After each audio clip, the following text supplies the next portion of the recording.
You can create a Steam account easily just by following me here. Just have to search for Steam, and then you click on create your account right there.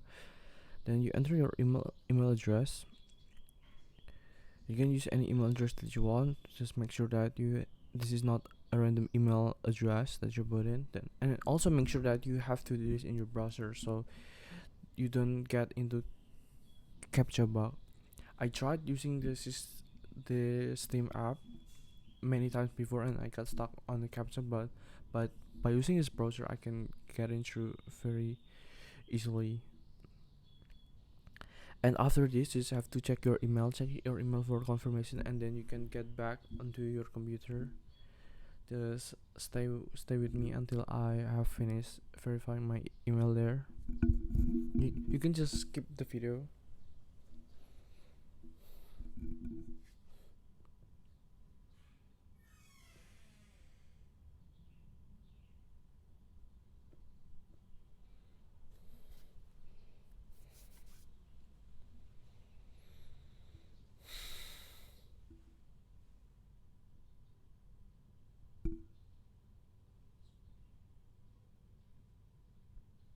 And after you have verified it, you can enter your Steam account name, and then you can also enter your password and confirm your password. And after that, you have successfully create your Steam account.